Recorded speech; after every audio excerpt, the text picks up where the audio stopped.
Volvemos al ciberespacio. Entonces, termino el relato para contestar a Rodolfo. Entonces le dice si está loco de atar, porque donde ha visto que un mapuche no cumpla la palabra. Y entonces, ¿cuál es la moraleja de ese parlamento que hacen ellos? ¿Hasta dónde, no? El Winca Tregua, como decimos, el Winca perro malo, se metió en el Requiduán, en el pensamiento. ¿Por qué? Porque le hace, digamos, por defender a la tierra, también lo estaría dejando mal, o estaría incumpliendo, por decir mejor, no dejando mal, estaría incumpliendo la palabra, que es algo de lo que el pueblo mapuche siempre tuvo como algo superlativo. Entonces ahí finalmente lo toman por loco y le sacan el cacicazgo. De manera que queda Simón, que hace lo que había dicho a su padre. Bueno, como se muere él y queda nadie. Todavía hoy es acéfalo de Lonconajo, la comunidad de los Toldos. Después vinieron otras pretensiones de autodefinirse, autonombrarse, pero no es así. No es así como se hace. Por ejemplo, la herencia es de hijos, de padres a hijos, o de abuelos a nietos, que también pueden ser mujeres, ¿eh? No necesariamente tiene que ser hombre. Yo conocí una lonco que ya falleció en Chacaihuarruca, que era ya muy anciana, bastante grande ya, y ella contó una noche, me acuerdo, en Río Negro, cómo fue que tomó el lonconazgo, porque su padre había muerto, sus hermanos que lo habían sido mayores también, y quedó ella, entonces estaban sin lonco, y la gente de la comunidad la llamó y le dijo, nosotros queremos, porque vemos en usted que puede ser nuestra cabeza, porque el onco significa eso, ¿no? La cabeza física del cuerpo y la cabeza de un cuerpo social. Pero ella dijo, y eso es bien gráfico, ¿no? Ella dijo, nos lo contó, ¿eh? Dijo, yo tomaría, asumiría, pero si ustedes me acompañan, yo sola no lo voy a hacer. Y la gente se comprometió, y entre todos, y ella reconstruyó la restitución de tierras, en fin, los títulos de propiedad, hubieron cosas de mucho valor. Bueno, una comunidad puede tener por herencia, como digo, o porque la gente decide, la comunidad, quién. Pero una de las condiciones que el lonco o la lonco debe de tener es conocer la lengua mapuche. Conocerla en el sentido de hablarla. Porque si no la habla, no tiene el genio cultural dentro. Por más que lo haya aprendido, tiene que ser alguien que conozca de menta. Primero la lengua, para empezar. Después todo lo que tiene que ver con la cultura. Está bien, hay algunas cosas que se han perdido, no se va a pedir que tenga que ser así de esa manera siempre.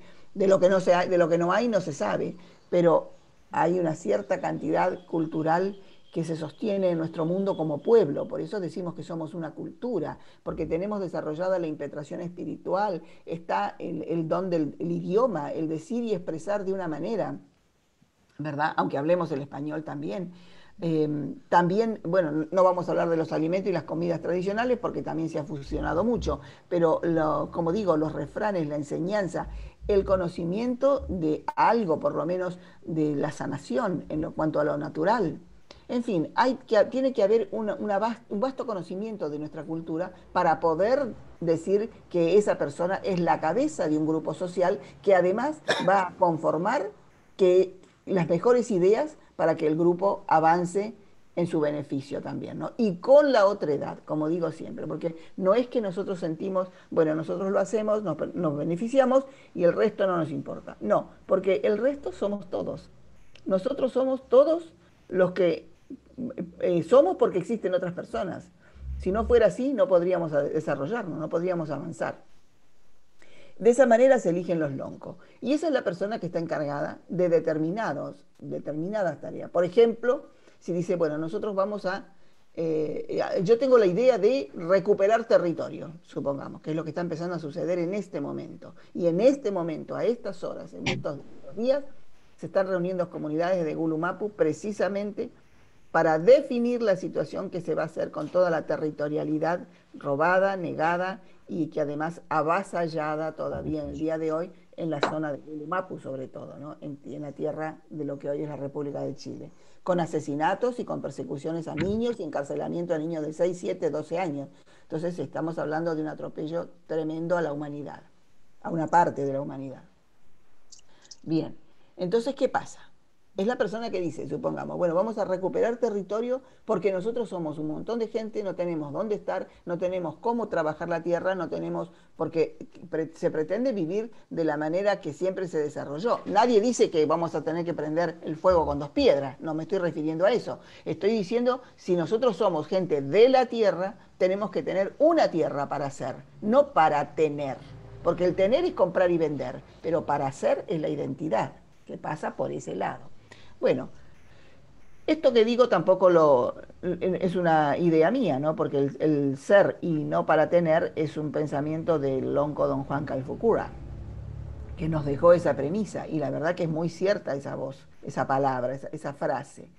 Entonces lo importante es que el lonco pueda o la lonco pueda desarrollar su trabajo y su responsabilidad con y las personas de la comunidad. Pero después hay otras autoridades que tienen otros valores de la misma nivel, podríamos decir, como por ejemplo los o las machi, que son las personas señaladas, que son lo que la antropología o el mundo conoce como chamán. Los chamanes dicen, las personas que nacieron y que en determinado momento, aún a veces dicen que antes de haber nacido, antes de haber salido del vientre de la madre, hicieron manifestaciones.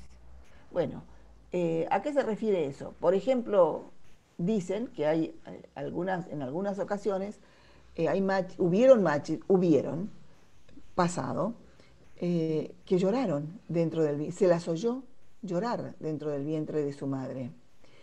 En otros casos, empezaron de niñas a tener lo que se denomina como peuma, los sueños, ¿se acuerdan?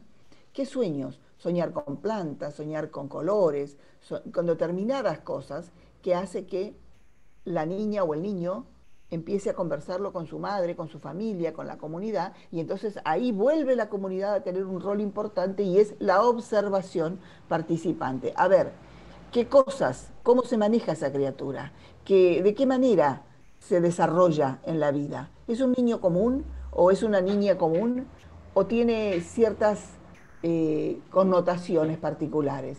Si eso es lo que se nota, lo último, entonces se va a otra machi mayor ya y se empieza a comentar y ella empieza también a observar, a ver cómo se desarrolla. A determinada edad, ya siendo, puede suceder también que las personas no quieran, como se dice, colocarse de machi, desarrollar esa energía que le fue dada, ¿no? Ustedes pueden decir, bueno, pero eso es muy fantasioso, ¿no? Eso es algo intangible, ¿quién puede decir que es verdad?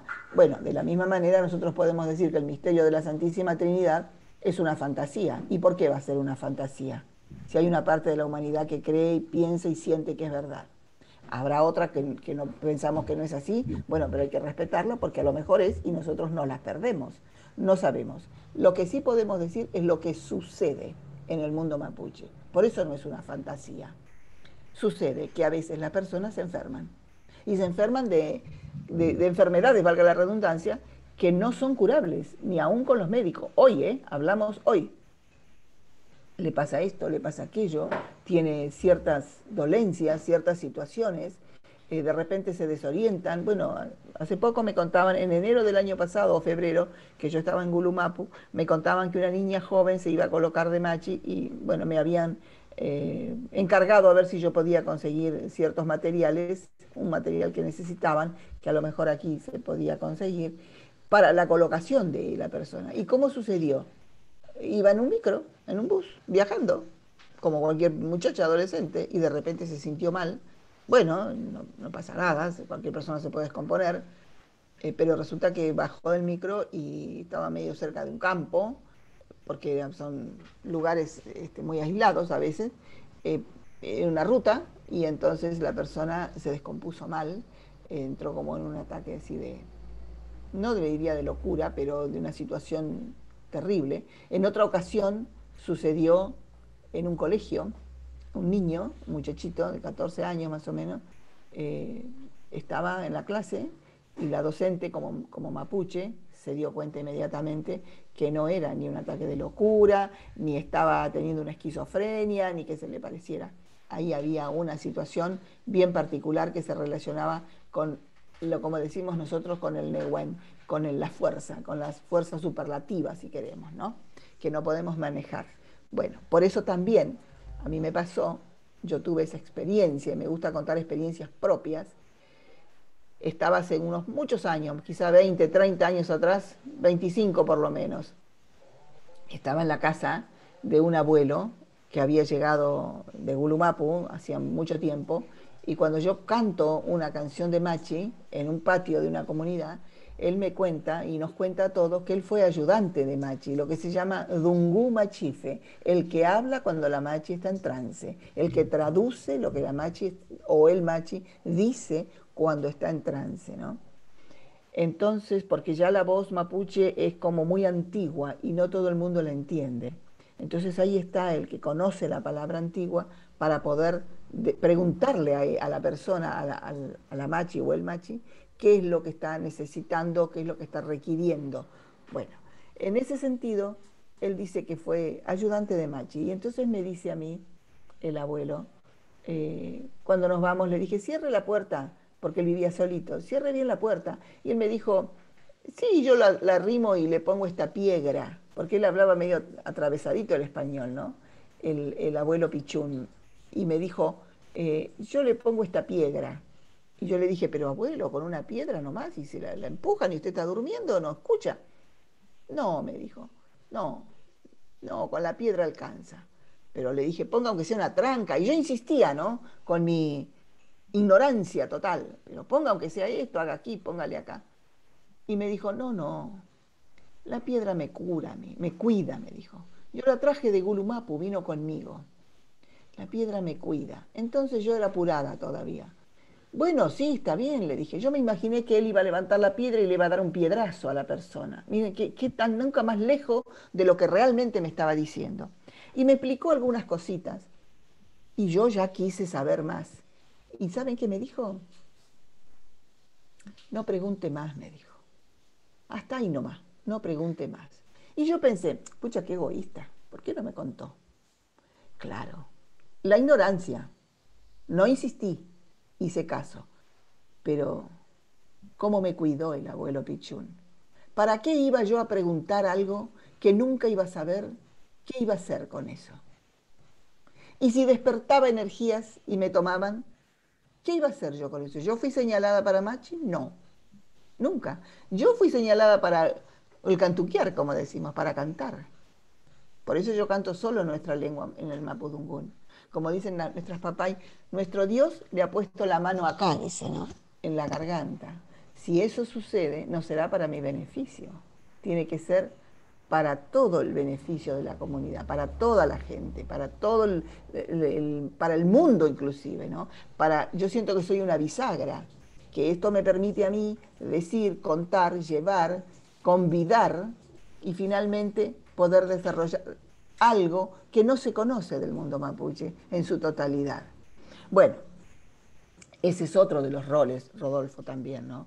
En el mundo mapuche, en la comunidad y en el mundo mapuche. Pero también después están, antiguamente estaba lo que se llama, decimos, toqui. Los toquis, que fueron como si dijéramos los comandantes en jefe, las personas que armaban la estrategia de las luchas. Entonces, cuando había toda una situación, siempre había una persona específica que conocía de esa especificidad a la que se refería, pero nunca esa persona iba a decidir sola. Bueno, yo soy el comandante en jefe, soy el toqui y vamos a hacer así. No, era lo que planeaba, se le preguntaba al que sabía específicamente a eso, ¿no? Ese punto, y entre todos resolvían. Por ejemplo, un lonco, volviendo a lo del jefe, la cabeza, el lonco decidió recuperar un territorio, decíamos, pero no lo iba a hacer porque decidía solo. Hablaba con el machi o la machi y le decía, mi machi, yo tengo esta idea que podemos hacer, quiero conversar con la comunidad, usted qué me dirá. El machi o la machi no le iba a decir, ah, sí, hágalo o no, no lo haga. Ajá, lo escuchaba. A lo mejor pasaba un día, a lo mejor pasaba dos, una semana, y después que tuvo un peuma, un sueño, entonces le iba a decir, Milonco, usted tendría que hacer así, a mí el peuma me está avisando tal cosa, hacerlo, no hacerlo, cómo hacerlo. Entonces todo tiene que ver con todo. Y así me pasó a mí cuando fui a visitar a en la zona del Arauco. Por primera vez, alguien me dice, está la Machi tal, en tal lugar, ¿quieres conocerla? Sí, claro, quiero ir a saludarla. Bueno, le vamos a preguntar. Con ese protocolo, ¿no? No es que uno llega, golpea las manos y dice, aquí estoy yo y vengo a visitarla.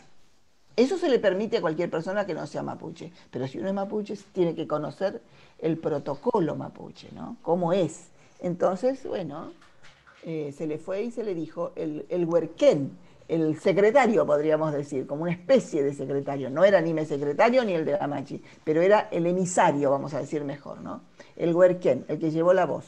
Bueno, esta fulanita de tal, del Puel Mapu, quiere venir a saludarla. Pregunta si puede venir, cuándo puede venir, cómo puede venir. Entonces la Machi dijo, ajá, ya le voy a avisar. Y esperó a ver el Peuma. ¿Cómo me tendría que revisar? Primero, recibir. Si me tenía que recibir o no. Y en tal caso, ¿cómo? Bueno, cuando eso sucedió, mandó llamar al huerquén y le dijo, sí, en tal fecha la vamos a recibir. Muy bien. Ese día nos preparamos y fuimos, y allá fuimos. ¿Y cómo se va? Más allá de que se va con todo el espíritu y la gana de que uno puede ir para saludar a una Machi y presentarse ante ella. Llevamos lo que sabemos que tenemos que llevar, presentes, como es nuestra costumbre, y además alimentos, porque nos vamos a reunir. Y si nos vamos a reunir, no le vamos a pedir que la persona que nos reciba sea la que prepare todo para convidarnos. Llevaremos, ¿qué vamos a llevar? Tortas, no, no. Bebida, no, no. Vamos a llevar lo que denominamos los vicios. Mate, yerba mate, quizá miel, azúcar, a lo mejor, harina, lo que cotidianamente se puede convidar y comer. Tal vez, ojalá, un trozo de carne, esas cosas. Y a lo mejor un pañuelo, porque es lo que las machi usan o los lonco también usan. Es decir, saber la finitud de cada quien, ¿no es cierto? Bueno, pañuelos, fotos no se toman a los machi, ¿no? Ni a las reuniones, ni en esas cosas. Pero son muy delicados los pañuelos. Si uno entrega un pañuelo y la persona lo recibe, entonces la amistad es muy profunda porque en el pañuelo va mucha cosa, ¿no? Vamos a decirlo rápidamente. Entonces, eh, hubo una ceremonia para recibirme. Una ceremonia que empezó a las 10:30 más o menos de la mañana y terminó como a las 5 o 6 de la tarde. Todo el día en ceremonia. Yo no sabía que iba a ser así. Bueno, ¿qué sucedió? Empezó a llegar un lonco, estaba el Tungo Machife, llegaron las autoridades, la gente de la comunidad, y ahí en determinado momento nos saludamos, esto, aquello, y en determinado momento yo me di cuenta que habíamos entrado en el protocolo, porque la voz, el tono de voz cambió, empezó la relación de prepararnos y allí fuimos al regue, al espacio sagrado, y ahí comenzó despacio todo. No se quieran imaginar ustedes también mi nerviosismo, porque yo no había estado nunca en una ceremonia de machi y tampoco había sido, mucho menos para mi persona, para recibirme. Entonces fue de un gran, enorme aprendizaje, porque además se presentaron todas las fuerzas. Me acuerdo que primero era un día de sol precioso y de repente empezó a venir viento fuerte, sopló viento bien fuerte, vinieron las nubes trajeron agua, llovió, granizó, después bajó una neblina, volvió a venir el viento. Fue una cosa maravillosa, porque hubieron muchísimas energías que se presentaron allí. Y claro que hubo momentos de comida, de almuerzo, siempre en ceremonia. Y una cosa que me llamó mucho la atención, porque como duró tantas horas, no se las voy a detallar en total, pero una cosa que me llamó mucho la atención fue que en determinado momento nos sirvieron el alimento, la comida. Comimos un plato. Al rato, ¿eh? No inmediatamente. Nos vuelven a servir, pero ya no a todos y a todas, a determinadas personas. Qué raro, dije yo. Qué raro que nos sirven a algunos y a otros no, porque el mundo mapuche no discrimina, y menos con el alimento. Y al rato nos vuelven a servir y ya a menos gente. Yo, imagínense, como el alimento es algo que se come hasta el final y si uno no puede comerlo porque no da más, se lo tiene que llevar, porque si no es una ofensa. Entonces yo por suerte me comí todo, pero no daba más. Y en determinado momento, cuando ya luego terminó la ceremonia y tomamos unos mates para bajar todo lo que habíamos comido, digo yo así como suavecito, ¿no? A alguien, a una de las hijas de la Machi, que por qué nos habían servido así la comida. Entonces después viene el Tungumachife y me dice al rato, también, me dice, las personas que comieron más son porque la Machi vio en su trance con cuántos antiguos vinieron, cuántos espíritus de los antiguos los acompañaron. Entonces ustedes tuvieron que comer por ustedes y por aquellos antiguos. Eso me parece que habla de una impetración espiritual superlativa en el sentido de que la relación, la persona que está encargada de relacionar la tierra del medio, que es donde andamos, la Nagmapu, con el Huente Mapu, que es más arriba del Huenu Mapu, del cielo. Recuerdan que hablamos eso, ¿no? Bueno, un poco responde eso Rodolfo y me detuve bastante, creo. ¿Alguna otra Dale, pregunta? dale, Chaltú. No, por favor, faltaba más. Bueno, agrego algo chiquitito.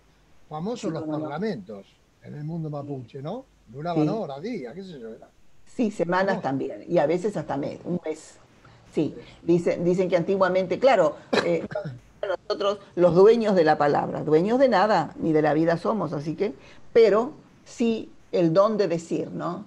El buen decir, el poder hablar para decir una idea, trasuntar esa idea. Y lo más importante que tratamos siempre de practicar nosotros, a veces tomamos recursos, ¿no? Yo sobre todo, eh, cuando vemos muchas personas y nos gusta monologar, porque es una condición humana al hablar, yo suelo decir, si conseguimos una cajita de fósforo, llevémosla. Entonces encendemos un fosforito, es lo que yo sugiero, y se habla mientras el fósforo está encendido. Cuando se acabó la llamita del fósforo no da más, se acabó la palabra, va el otro, porque si no podemos estar mucho tiempo, ¿no? Es un truco que hago yo. Bueno, pero sí, los parlamentos es eso, es el hablar uno y escuchar el resto. No se olviden que siempre ha sido una cultura oral. Entonces sabía que en el Reiki Duan tener las preguntas, retener sobre lo que está diciendo, esto es lo que quiero saber, o agregar tal idea para abundar y mejorar aquella idea. Y así hablaba uno, hablaba otro, hablaba otro. Eso eran los Nucham, como decimos, los parlamentos, ¿no es cierto? Bueno, como se hace en el Senado de la Nación, con la diferencia que acá se hace con micrófono y la gente empieza a pelearse. La idea no era pelear, discutir, o acaso si había que discutir para defender una idea, sí, pero llegar a un término, no por enojarse y mucho menos por agraviar, porque no había la necesidad, ¿cuál era? Se junta, se reúne la gente para tomar una idea respecto de algo. Entonces, esa idea al final tiene que salir y que dure el tiempo que sea, 2 días, 10 días, una semana, 4 semanas, bueno, el tiempo que sea, y volver con la resolución para lo que se fue el propósito. Eso es el Nuchan. También, entonces, ¿no? Los huichafe, las personas que todavía hoy, por fortuna, en realidad los recuperamos porque se había perdido mucho. Los huichafe son como ¿cómo les podría decir? Los soldados que van ahí en la línea de fuego para dar una idea, ¿no? Son las personas que van al frente de la situación. Se recupera un territorio, bueno, son ellos los que, por eso son ellos los que nos matan. Por eso tenemos tantos huichafes asesinados, desgraciadamente, ¿no? Niños de 20 años, 17 años, 25 años, 24 años. Bueno, son los que se los instruye en el sentido de decir qué es lo que hay que hacer. No es para ir con armas, no es para salir a pelear, no, no, no. Es parlamentar en el momento en que, supongamos, vienen las autoridades y dicen, ¿por qué están acá? Ustedes tomaron esta tierra. No, nosotros no la tomamos, nosotros la recuperamos. Explicar, hacer la historia. Entonces, y hablarle ¿cómo puedo decir? Con verdad, ¿no es cierto? Y con historia, pero concreta, no con una cosa semántica o romántica, no, no, con la realidad. Nosotros tenemos parlamentos que se han firmado, documentos firmados, y por eso se hace esta acción de recuperar territorio. Hay documentos firmados de la época de la colonia en que los españoles estando ya conformado el Estado-Nación, sobre todo de Chile, que era donde estaba el grueso de la población mapuche, los parlamentos se hacían y los tratados se hacían directamente con el mundo mapuche, con el pueblo mapuche, dejando aparte, afuera, al Estado-Nación. Entonces, cuando eso sucedía, se hacían las alianzas y había que respetarlas. ¿Y qué pasa ahora que no se respeta? Ya no está la alianza, ya no está la corona con el mundo mapuche, pero las alianzas que se hicieron, no las alianzas, los parlamentos, los tratados, esa es la palabra, tratados que se hicieron están vigentes. Y en base a esos tratados es que la gente hace las acciones que hace. Pero claro, a veces los estados-naciones, por no decir siempre, no los reconocen. Entonces pasan otras situaciones. Bueno, ropa, la vestimenta. ¿Alguna pregunta más? Bueno, entonces, la vestimenta, rápidamente. Yo les voy a dar después los links para que ustedes vuelvan a ver y revisar y escribir lo que sea. Los hombres antiguamente, como aquí no había mucho, porque la oveja fue uno de los animales que trajeron también los españoles, la vaca, la oveja, el caballo, en fin, ¿no es cierto? Por eso no hay voces para nombrarlas, porque no había. Por ejemplo, la oveja se le decía ufilla o uvisa también, porque no se entendía bien. Caballo, cagüello, cagüel. Bueno, la vaca es huacá o huaca, y en realidad es vaca. Bueno, todo eso. Y hay un tipo de gallina. La gallina, que nosotros conocemos cotidianamente, no existía. Sin embargo, había un tipo de gallina, las collonca que le llamamos, ¿no? Son gallinitas sagradas que esas no viven casi andan por la tierra, pero duermen en los árboles. Son gallinitas indómitas, como el mundo mapuche. No pueden estar encerradas en ningún lado. Bueno, la vestimenta. El tejido se hacía de la lana con lo que se encontraba. Algunos camélidos, pocos, ¿verdad? Hasta que cuando viene, sí, la oveja, cuando traen los españoles, entonces ahí ya se empieza a trabajar la lana, como comentábamos. Y el hombre usó siempre, antiguamente, ahora ya, viste, a la usanza, si está en el campo, en este lado, como se usa en el campo la ropa, ¿no es cierto? Bombacha de campo, sombrero, saco. El hombre mapuche usa un saco también, camisa, pañuelo al cuello. Podemos decir casi un gaucho, conocido como gaucho. Pero antiguamente el hombre usaba lo que se llama un chamal, muy antiguamente, que es una tela rectangular a modo de falda. Rodeaba de la cintura hacia abajo y con un charigüe, que es una faja, entonces lo sujetaba. Luego vino lo que nosotros conocemos en el folclore como el chiripá. En realidad es la chiripa. La chiripa también, así como les digo, esa especie de falda, que es el yamal, se colocaba la chiripa entre las piernas, como va siempre, imagínense un gaucho con chiripá, y entonces queda a modo de pantalón, como en una especie de pantalón, ¿verdad? Que cubría hasta la rodilla más o menos. Los pies en general siempre se andaba descalzo, estoy hablando de mucho antes de los 500 años, y en el cuerpo en general el hombre no cubría hasta que finalmente empieza a hacer con la lana el macuñ, que decíamos que es lo conocido como poncho. En la mujer, sin embargo, usó algo que se llama cupán. Cupán es algo así como para andar. Es una tela rectangular que también envuelve el cuerpo y amarra en un ángulo sobre el hombro.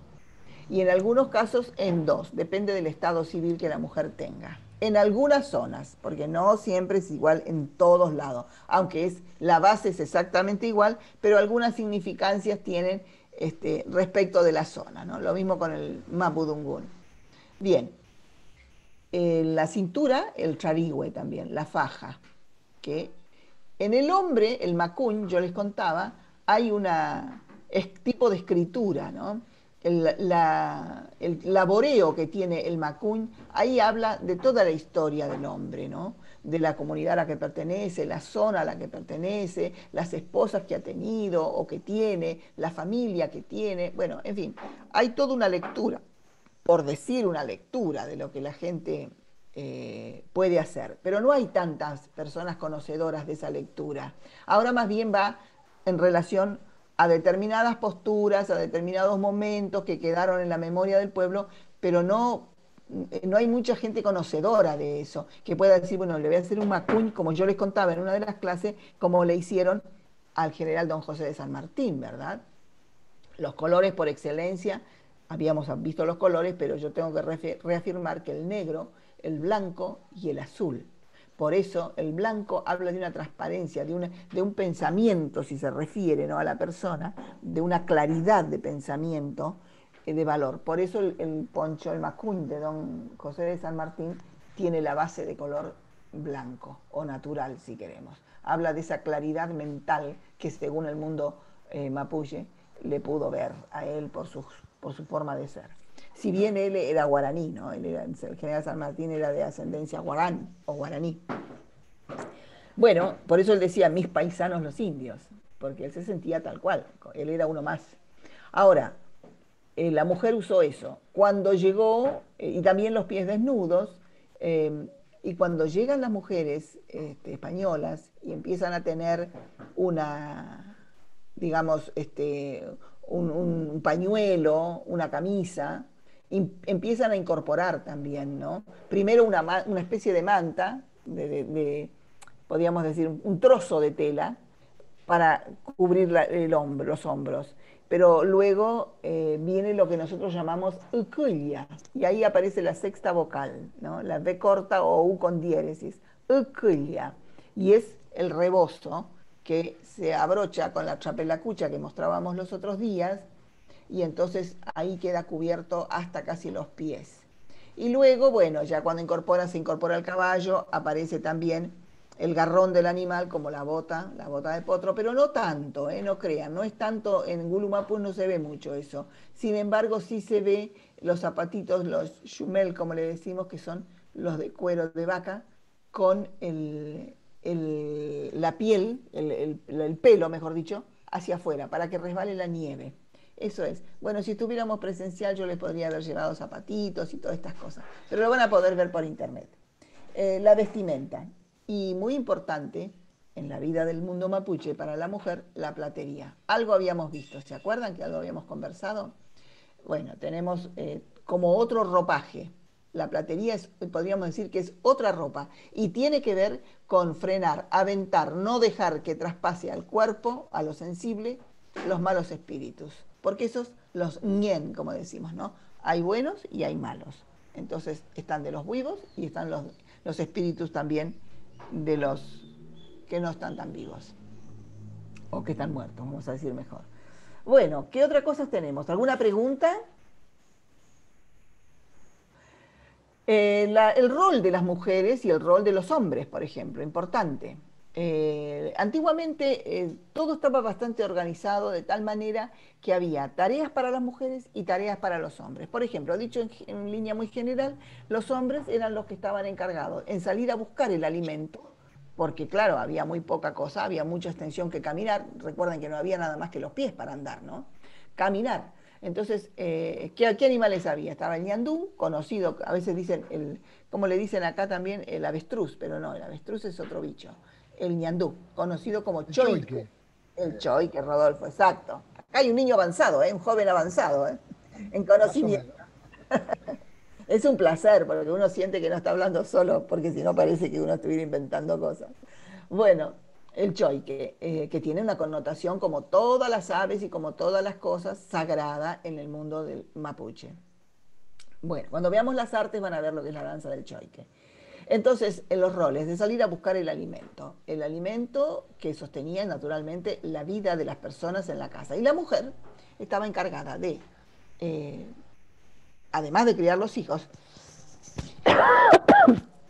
y de cuidar su huerta, porque si bien el territorio donde habitó siempre el mundo mapuche fue muy árido y muy poco territorio de tierra, porque había mucho más bien piedra y tan poca, y a veces poca lluvia, sobre todo de este lado, en el otro lado llueve mucho más, entonces era bastante difícil arrancarle alguna producción a la tierra. Sin embargo, la mujer mapuche ha tenido y sigue teniendo siempre su huerto. Y eso es algo, las hortalizas, ¿no? Eso es algo que el hombre no se metió y no se mete.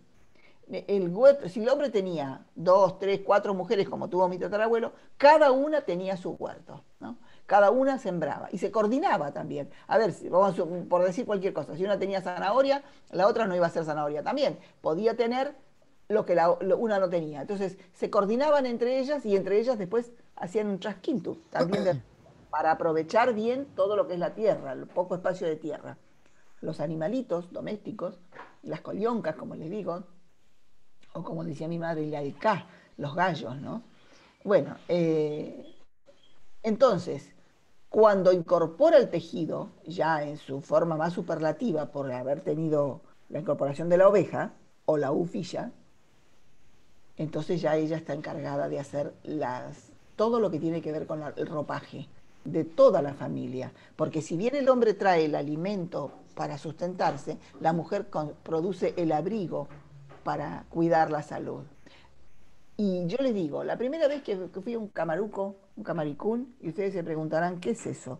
Bueno, rápidamente les voy a decir y cuando veamos lo que tiene que ver lo espiritual vamos a entrar en detalle. Es la celebración por excelencia de la relación del mundo mapuche con los superlativos, ¿no? Con quien nos rige la vida, el camaricún. Cuando fui por primera vez a Necón Grande, provincia de Río Negro, yo veo que hay roles bien claros y entre ellos, por ejemplo, el sacrificio de un caballo, porque era mucha la gente y siempre es mucha la gente que se reúne para esa impetración, y entonces hay que darle comida. Y el animal más grande es un yeguarizo, así que se lo faena al yeguarizo. Esa es una tarea que se hace en determinado lugar siempre, por años, de forma milenaria. Uno va llegando al lugar y puede encontrar, ver y todo el rastro que quedó de años que se hizo esa celebración allí, ¿no? Que se hace.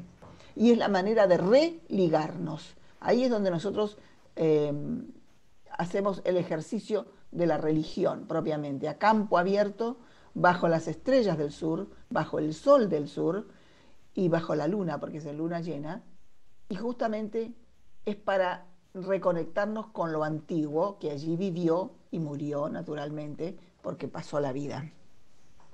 Entonces, ese sacrificio al animal, al yeguarizo, lo hacen los hombres. Y no hay una sola mujer que se ponga al lado a ver cómo lo hacen o a ayudar para llevarle un cuchillo. No, no, no, no. Eso es una tarea que tiene prevista los hombres y la hacen ellos. Y luego el tema de la comida. Esa es una tarea que las mujeres tienen permanentemente, se encargan de que el fuego no se apague en cada ruca, digamos, en cada ramada, porque esa es una ramada, se llama, ya les explicaré de qué se trata. Cada familia tiene un lugarcito en esa ramada y en cada una hay un fuego y entonces en ese fuego es el fuego de cada uno y yo, por ejemplo, puedo estar invitada a la ramada de uno, de otro, o a una sola, o me dicen, usted viene a nuestra ramada, ¿eh? Y cuando voy a esa ramada ya no voy a ninguna otra más y siempre voy a estar en esa ramada. Yo ya soy parte de esa comunidad, porque ahí hay una comunidad. Bueno, o representantes de una comunidad. Entonces los roles de los hombres y las mujeres estaban bien repartidos. El tejido, como les digo, las mujeres. También se vio mucho el trabajo y estoy pensando en la abuela Dominga, les voy a hacer un link, que es maravillosa lo que hace ella, Dominga Neculman, está en internet, para que vean cómo amasa y cómo trabaja el, el barro y cómo ella pide permiso y hace su rogativa cuando va a retirar la greda para hacer el trabajo. Y bueno, ella lo relata naturalmente mejor que ella nadie, ¿no? Cómo relata su trabajo y la producción que hace. Eso también hace la mujer. No eran los hombres lo que hacían, no era ese tipo de trabajo. En cambio, sí la platería. La platería era, y hablo en pasado porque ahora hemos encontrado hombres que hacen tejido y mujeres que hacen platería. Pero lo importante es que no se está perdiendo, porque hubo una época en que no había retrafe. Retrafe es el platero o la platera, pero no es el artesano que hace la pieza. El retrafe es el que conoce lo espiritual para hacer las piezas para que la mujer, y qué mujer va a usar determinadas piezas, de la zona, nos tiene que hablar si vive a la costa del mar, si vive en la montaña, si es en los valles, nos dice si es casada, nos dice si, o le avisa si va a tener hijo en la platería. Hay toda una significancia maravillosa. Bueno, antiguamente lo hacían solamente los hombres porque cuidaban lo espíritu, la finitud, como decimos, del espíritu de la mujer, ¿no? Entonces, uno cuidaba una cosa, el otro la otra, pero todo como dice Paulo Freire, en un EMIDEC, en un emisor receptor, ¿no? Uno para todos, todos para uno. Bueno, hombre, mujer, páginas, ya lo vimos, artes especiales de la mujer, el casamiento, no sé cómo estamos, tenemos media hora todavía. El casamiento tradicional antiguo.